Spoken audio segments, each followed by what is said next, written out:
ਹਾਂ ਕਿੰਨੀ ਕੁ ਦੇਰ ਆ ਯਾਰ? ਯਾਰ ਬਈ ਕਰਦਾ ਪਿਆ ਵਾਂ, ਥੋੜਾ ਮਸਲਾ ਹੈਗਾ ਵਾ ਗੱਡੀ 'ਚ ਤੇ ਮੈਂ ਕਰਕੇ ਤੈਨੂੰ ਦੱਸਦਾ, ਰੁਕ ਜਾ। ਜਲਦੀ ਕਰ ਜ਼ਰਾ, ਜਲਦੀ ਯਾਰ, ਮੈਂ ਜਾਣਾ ਵਾ। ਗੱਡੀ ਤੇਰੀ ਤੇ ਇੱਕਦਮ ਓਕੇ ਆ, ਬਸ ਤੂੰ ਕਿਤੇ ਅੱਗੇ ਪਿੱਛੇ ਹੋ। ਤੇਰੇ ਕੋਲੋਂ 2000 ਦੀ ਦਿਹਾੜੀ ਬਣਾਉਣੀ ਮੈਂ।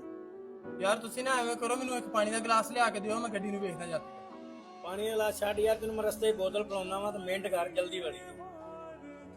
ਪਤਾ ਤੇ ਮੈਨੂੰ ਵੀ ਆ ਜੋ ਤੂੰ ਚਾਹੁੰਦਾ, ਤੇਰਾ ਜ਼ਿਹਨ ਵੀ ਅੱਗੇ ਪਿੱਛੇ ਹੋਵੇ ਤੇ ਮੈਂ ਦਿਹਾੜੀ ਬਣਾਵਾਂ। ਅੱਗੇ ਪਿੱਛੇ ਜਮਾ ਵੀ ਨਹੀਂ ਹੋ। ਉਹ ਤੁਹਾਨੂੰ ਕੀ ਬੁਲਾਣ ਡਿਆ ਪਿੱਛੇ? ਉਹ ਪਰੇ ਪਰੇ ਬੁਲਾਉਂਦਾ ਪਿਆ। ਬਸ ਕੋਈ ਨਹੀਂ। ਮਸਲਾ ਪਤਾ ਕੀ ਹੈ ਨਾ, ਤੁਹਾਡੀ ਹੈ ਨਾ ਕੇਬਲ ਟੁੱਟੀ ਹੋਈ ਹੈ, ਸਾਰੀ ਖਰਾਬ ਹੋਈ ਕੇਬਲ। ਇਹ ਨਵੀਂ ਪੈਣੀ ਜੇ ਖਰਾਬ ਹੋਈ ਆ? ਹਾਂ ਇਹ ਨਵੀਂ ਪੈਣੀ ਹੈ, ਟੁੱਟ ਕੇ ਵਿੱਚੋਂ ਡਿੱਗ ਗਈ ਆਪੇ। ਅੱਛਾ ਇੱਕ ਮਿੰਟ ਮੂਵੀ ਵੇਖ।